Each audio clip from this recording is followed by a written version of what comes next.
Hello and welcome to the World Wanderers podcast, a proud part of the Wander Barn Podcast Network. I'm Ryan. I'm Amanda. And we're your hosts. We're a traveling couple and digital nomads taking you on our adventures as we explore locations, destinations, and careers. Enjoy the show.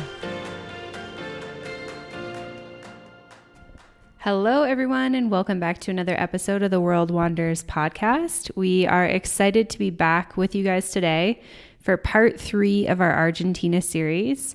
And this will be the final part of Argentina because we're talking about the last part of our trip, which only encompassed a couple of days, unfortunately. But we went to the city of Buenos Aires, which is a really popular city. I think many of you, most of you, all of you have heard of Buenos Aires. It is often referred to the Paris of South America. This is what we've heard, and this is also what the internet says. And I think this is because there's a lot of European influence, but we'll probably talk about this in more detail, but I feel like it's got a lot of resemblance to Mexico City after spending so much time there. But before we dive into our experience, why don't I tell you a little bit about Buenos Aires? So it's the capital and largest city of Argentina. It's known for its vibrant culture, rich history, and as a significant economic and political center in South America. The population of this sort of city proper area is around 3 million, but if you include the metropolitan area, it jumps to about 15 million, which is pretty crazy. So it's one of the largest urban areas in all of the Americas. So very, very big city with a lot of people from all over the world.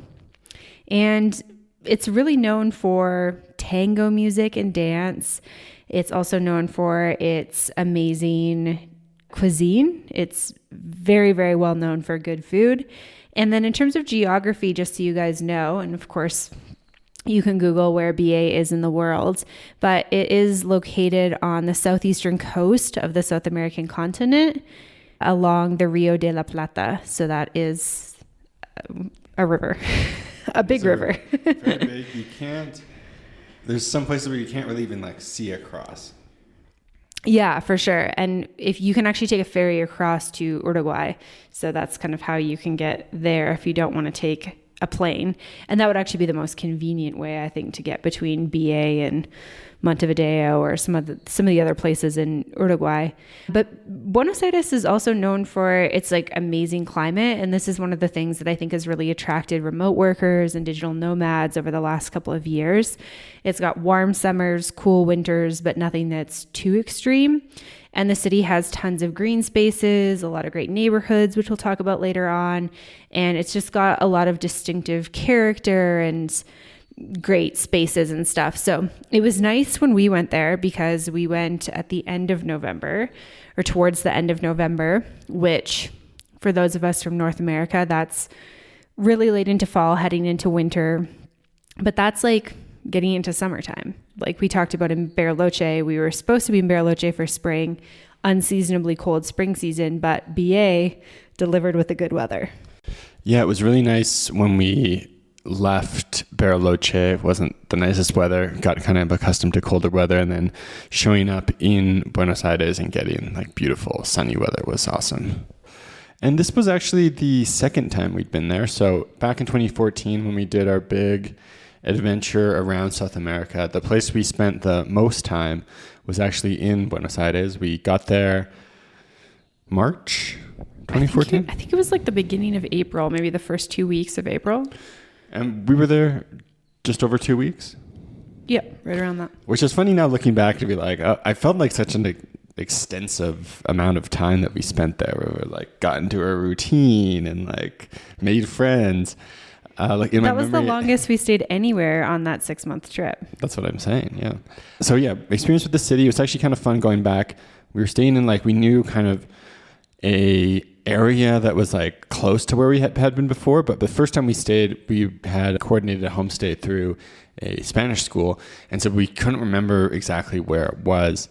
And then we were at a grocery store and we're I swear we've been here before. And then we left and we're oh yeah, just down that road is where we had done our stay before. So one of our favorite places that we'd been on the first trip and somewhere we'd spent a few weeks. So we wanted to go back, and that's why we made a point of it. Even though the trip at the start, we were like, we want to go kind of mountains, nature. We knew like, hey, we're going to be in this area. We should go to Buenos Aires. And then also just some like friend stuff also was happening at the time. So it made a lot of sense for us. Yeah, for sure. So we left Bariloche on a Wednesday, I think like Wednesday midday. The flight from Bariloche to Buenos Aires is not long. It's like 2 hours, I think. And so we were in Buenos Aires kind of by the time that we could check into our Airbnb, which was perfect timing. And then we were there until Sunday. I think we flew out on Sunday. Yeah. And one relevant thing for anybody traveling to Argentina, and especially Buenos Aires, is there's 2 airports. And so we actually had a friend who was flying domestically out of, it's called EZE, I actually can't remember the name, which is the main international airport, which is like really far away. And especially with traffic, you can spend like an hour plus sitting in a cab. The other one right in the center of the city called Aeroparque, AEP. So we were lucky enough to fly in and out of that and not have the hassle of having to sit in a car for hours. Yeah, absolutely. And so maybe we can talk a little bit about why we just went for like, what was that, 3.5 days versus spending longer there? Do you want to talk about kind of when we were planning, why we didn't kind of budget more time for Buenos Aires, but why we decided to kind of just go back for a little bit? Yeah, I mean, I think for us, the big idea with the trip was going somewhere where we could hike, get outside, do nature stuff. I was going to be working, and so we also wanted to be somewhere where you felt really comfortable going around town with Louise. And I think for us, especially like this stage of life where we've got a young daughter who's starting to run around, being in big cities is like definitely a little bit less attractive than it used to be. So somewhere where we're like, we wouldn't feel comfortable with one of us just like taking Lou out on our own, and maybe not comfortable, but just would feel like it's a stressful experience. Like she wants to run around, and like, is she going to take a left and go run into traffic? So that was the big reason. I think we both were like, oh, we want to go have a few good meals, check it out, but like we don't really want to be there for an extended period of time. Yeah, and so the way that we planned our trip was that we flew during American Thanksgiving, or we went there during American Thanksgiving, which was super convenient because you had a few days off work without having to take additional time off work. And we also had, like you mentioned before, a bunch of friends that were in the city, so we were able to, hang out with them, and most of them are American, so they had time off of work as well. We were able to go to an American Thanksgiving event, which is very, very un-Argentinian, but still was super fun and that type of thing. So I feel like the timing worked out really well. And yeah, I feel like we have a couple of friends who have kids, and I never fully understood like why they didn't go to these like big major cities. And now that we have a pretty busy toddler, I definitely understand why smaller places are a little bit more attractive. And Lou was like the queen of BA during those days. She was just like, we had her stroller, but so much of the time she just wanted to walk. And she was just like making moves through that city. It's a big city. We walked a lot. We walked many, many, many steps, and she was like keeping pace. So pretty impressive for her age. But why don't we start with where we decided to stay, and then also talk a little bit about some of the other neighborhoods that might be good for people to look into, especially people who are working and traveling. Yeah, so I think the name anyone is going to hear right from the start is Palermo, and it's honestly probably where you should stay. And so we stayed in the Palermo area. There's a number of different like sub areas within Palermo. There's Palermo Soho, Palermo Hollywood. I think there's even other ones. So that kind of huge section of the city, if you call it all Palermo, is probably where you want to be. That's where a ton of the nightlife is, restaurants. And so this time we stayed in Palermo Soho, right? Yeah. Yeah, we booked an Airbnb there that was off kind of one of the main streets. Thankfully, our apartment was actually like at the back of the building, because I think it would have been quite noisy otherwise. But I really liked being in that area. Like, it is a bit chaotic when you kind of like step out into things, because there's just so many people and things to do. But I feel like most of the restaurants we wanted to go to, most of the things we wanted to do in those few days were just like kind of like maximum like 20-minute walk away. So it was really handy. We were able to walk like a ton. And like we said, the climate was really, really awesome while we were there. We were wanting to be outside. We were like defrosting from our 3 weeks in Bariloche. And like I mentioned before, it's just like a lot of big boulevards. There's a lot of greenery. There's a lot of parks. So it's like a really awesome city to walk around in.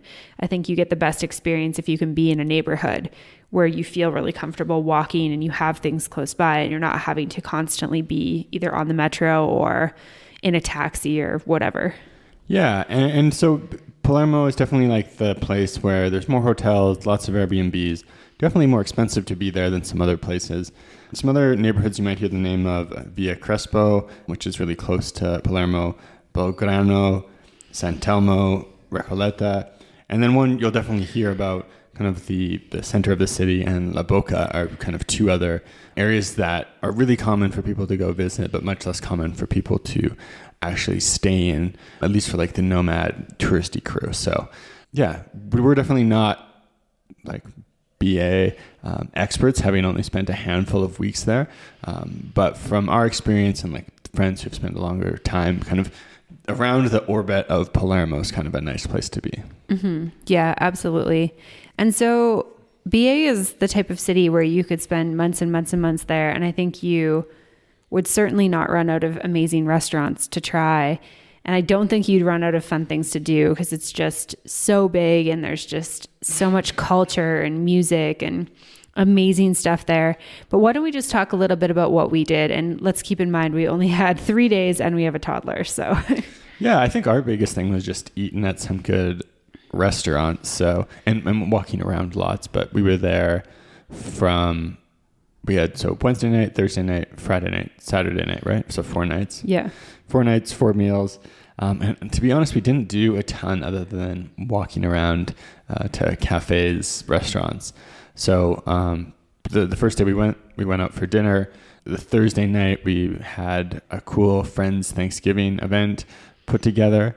And then Friday night we had to go out and get some really good pizza. Because of the Italian cultural influence on Argentina, there's really, really good pizza. So went out for pizza. And then Saturday night had to have one great steak. So we went to a restaurant called La Carniceria, which is one of the most kind of well-known and well-recognized steak places in the city. And so that was kind of our big thing, was like, what are we going to do for dinner tonight? Okay, cool. And then pass some time. We also did one of those hop on, hop off buses, although we just hopped on and hopped off one time. It turned out to be a bit of we should have picked the route better, because I think Lou was tired of it by the time we actually got to see anything interesting. Yeah, so I feel like for context, like she is 2 now at the time of recording. She was like almost 2, I don't know, 19 months, 20 months when we went, and she was really into buses. So she'd go like bus, and make kind of a sign with her hands about buses. So she was pointing out all these buses, and we're like, oh, well, they've got these, hop on, hop off tourist buses. We always used to do these. These were like our jam back in the day. And I still think these are a really great way to get like orientated with a city. And especially if you can buy like a weekend pass, it's like you can just hop on and hop off all day. It's like your transportation's covered. You can just spend your whole day doing that. And so we decided to do that. But yeah, I think she likes looking at buses more than she liked being on the bus. And I think after a while it got a little bit boring. Like here we're listening to like the sights we're seeing, and we're like, learning about the history of Buenos Aires and like things like that. But she's a toddler, so she's not super into that. So I feel like that was kind of not as much of a win-win as we thought it would be. But I do feel like something we did that I don't think we did the first time we were there, maybe it didn't even exist, was we went to the Japanese gardens. Yes. And that was really nice. And I feel like that was a really like fun activity to do with a toddler. Yes, that would definitely be on my list for anyone going for family travel. And I think for us, because we a number of years earlier spent an extended chunk of time in the city, we felt like we'd done like a lot of the touristic stuff. We'd been to Plaza de Mayo, which is where the presidential mansion is. We ended up going back this time as well to look at it, and had been to the obelisk and seen a lot of the kind of core stuff. We'd been to La Boca. So kind of had this idea on this Saturday, we're going to go all the way to La Boca, do a bunch of stuff. Ended up not really working out, and we're just like, let's pull the plug. Let's go back. Make sure Lou has a good rest on the last day. But there's definitely tons of stuff you can do. But it is one of those things that's always interesting when you're traveling is when you go to cities that kind of look similar in size on your map. But a city like Buenos Aires is just gigantic. So you can spend a really long time trying to get from one place to another place. Yeah, which for anyone listening who travels or has traveled with an infant is not super ideal, which again, I'm really happy we went to Buenos Aires and I think we had a really nice time and I think Lou had a fun time, but we definitely did stick mostly to our area and kind of places in walking distance because it's so intimidating to be like 45 minutes in a Uber or like even longer on the metro. Like that's just such a long trip. And especially when you've got naps and stuff like that. Oh, we did also go to the botanical gardens at one other point. Yeah. So one of the things we decided to kind of do, so outside of obviously doing that hop on, hop off bus tour, was we kind of would like walk to maybe a cafe or a restaurant, have some food, and then we'd walk to some sort of like a park area. And this was really nice with a small child. So we did, botanical gardens, the Japanese gardens. We found a couple of really awesome playgrounds. This is the type of thing that if you do not have a child, you will never appreciate like a good playground. But if you do have small children or children, kind of up to like teenage age, playgrounds are so awesome. And BA had a number of great playgrounds and parks. We even found like an awesome dog park that had like so many dogs in it, which was also fun with a toddler. So we kind of made it like go somewhere for food, go walk, find a place to play, find somewhere that was like nice to hang out, maybe go get more food or go to a cafe, go back for a rest, do that all again. And I feel like it was nice. Yeah, really good. I mean, I think that's one of the things about the city that's so great is it's a very walkable city and there's lots of beautiful spaces, some ugly spaces as well, just to clarify. And I think one of the things people call it like the Paris of South America, in like turn of the century, there was a lot of like French influence in the architecture, but it's also very much like a city in decay. You can kind of see that over time of like the fading glory of the country, but it's still very beautiful. And there's lots of beautiful outdoor spaces like parks, and especially on a nice day where it's like low 20s, you just want to be like outside. So I think walking around really anywhere you go is cool. And there's so many interesting restaurants and cafes and shops that you're always getting surprised by the stuff you're seeing. Yeah, absolutely. I feel like just the like food cafe culture is so good in BA. You can just spend so much time doing that. And of course, all the other attractions like museums, history, the different areas that you can explore, like those are awesome too. But like Argentina just does coffee so great that it's like you can just go to all these like amazing cute little cafes, get a great coffee and like wander the neighborhood, and it's such a nice experience. And to be quite honest, going into this portion of the trip, I was a little bit anxious because Argentina's going through a lot of stuff economically, politically, at this point, and especially while we were there. And I was a bit nervous having such a small child with us. I wasn't sure how BA would be impacted. And I know we talked a little bit about this in our Bariloche episode, where it was like, if you don't know, you're kind of not really seeing it, at least from like the surface tourist level. And I felt really pleasantly surprised in terms of like safety and cleanliness. And, we didn't see a lot of people on the streets. Like there wasn't a lot of people begging. And I mentioned earlier that it really reminded me of Mexico City. I feel like it reminds me of like a slightly cleaner, kind of nicer Mexico City. Because if you've been to Mexico City, there's a lot of people trying to sell you things. There's a lot of people begging on the streets. There's a lot of areas that can be quite grungy, even in the nicer areas. And I felt like BA kind of had a step up from that. I still love Mexico City, so nobody hear this as a hate on Mexico City. Mexico City is still one of my favorite cities in the entire world, but I was just very pleasantly surprised. I wasn't sure how I was going to feel just with Lou and just how things were going to be, if there was going to be, safety or petty crime that we'd have to worry about. And you should certainly take precautions in a city that's that big. But I felt very comfortable, very safe there, especially with her. Yeah, and I think something that's cool going to like a major metropolitan city is just your access to foods that from all over the world. So we'd been eating a lot of steak and sausage, chorizo, and hamburgers and pizza in Bariloche. So we were able to get some good Indian food, some Vietnamese food. So just one of those cities where you're like, I could stay here and just Uber Eats lunch and go out for dinner and just be super happy.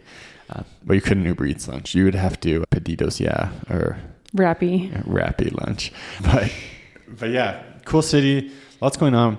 And I think really just like one of the top cities, if you're a digital nomad and you're going to be working and traveling and want somewhere to base yourself, really hard to compete right now with Argentina and with Buenos Aires because it's also such a great hub. So like if you were looking at somewhere, hey, I want to go on a 6-month adventure, kind of have a base and travel around. Well, from there you can get all over Argentina quite easily. You can get to Brazil, to Uruguay.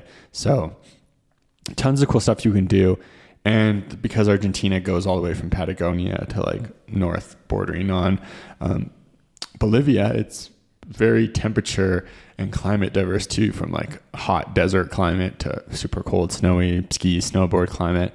You can wine taste and eat at a different restaurant every single day and have kind of an endless stream of new and interesting things. I think for me, maybe as we kind of move into doing a bit of like just recap on Argentina as a whole, if you were going back and we were going to like base ourselves somewhere to do a more extended stay, where would be the top of your list? Are we going back in November? When are we going back? Yeah, I think November is maybe we're going November, December, January, February type of thing. Okay. Yeah. So I really like Buenos Aires, but I do feel like all of the considerations we had with like you working and me needing to work a little bit and having a toddler who's busy and runs around and stuff still come into play. I think I would choose to go to Buenos Aires for a long weekend or maybe even a week-long stay, but I don't think I would choose to base there simply because it just feels like so stressful if she decides to have like a meltdown or doesn't want to go on her stroller, whatever. Toddlers are toddlers. So I think in this current chapter of life, I would probably choose Bariloche in a slightly warmer season. So maybe like the December, January, February portion of that, somewhere in there. And, we haven't been to Cordoba, but I'm really curious about that city. I would love to go visit there. I think Mendoza to me is a really great sized city. It's got some amazing access to nature. It's got access to wineries, great food, beverage, that type of thing.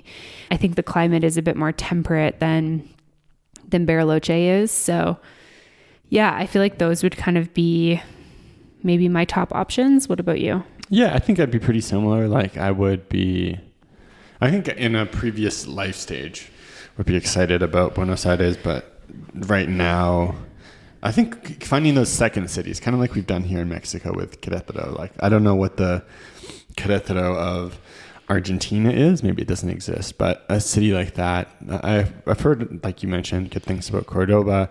I would really just love to go back and travel around more. So it seems like Bariloche could be a decent hub for that too, because of the access to flights to different places.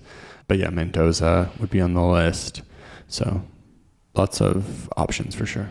Yeah, I do think if we were in our like kind of pre-baby digital nomad phase, I would 100% say Buenos Aires. Like when we lived in Mexico City, I feel like that was such a perfect time in life, like chapter of life to do that. And I feel like for anyone who is maybe like a solo traveler or traveling just as a couple, BA is an amazing hub. Like there's so many expats that are coming in and out or spending, the winters there. Well, winters if you're from North America, summers down south there. I feel like there's just endless amounts of things to eat and do and see. It's relatively affordable, especially for such like a big main city. So I definitely feel like for me, like probably Buenos Aires is top of the list just in this current chapter of life. That's not what I would choose to do.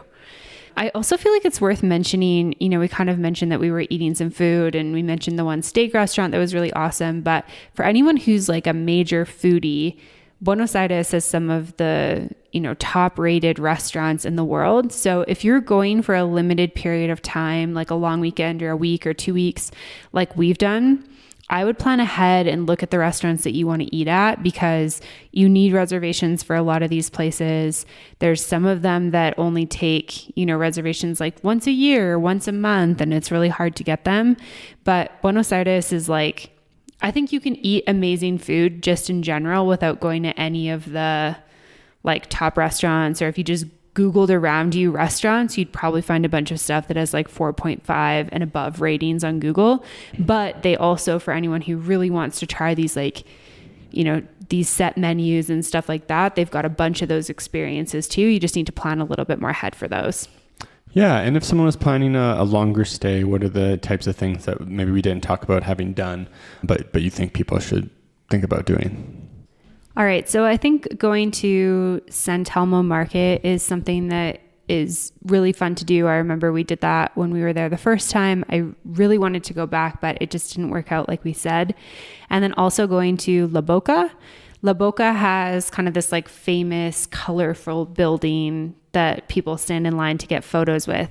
I think we have photos with it from 2014 and didn't have to stand in line, but it's gotten super famous. So I feel like exploring those areas are definitely worth it. I would definitely get down to the city center if you're not staying near there and see, Plaza de Mayo and stuff like that.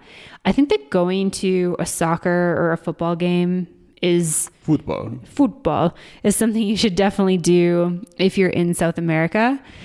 And Argentina is probably like the top of the list for that. Yeah, 100%. If you're there during that season, I think getting tickets would be super, super fun.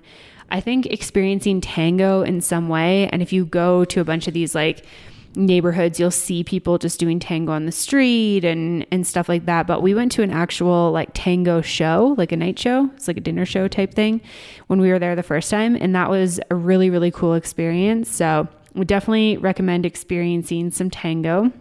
And then another thing that's really popular that I think for good reason is going to the Recoleta Cemetery. This is one of the most like incredible cemeteries we've ever been to, or I've ever been to.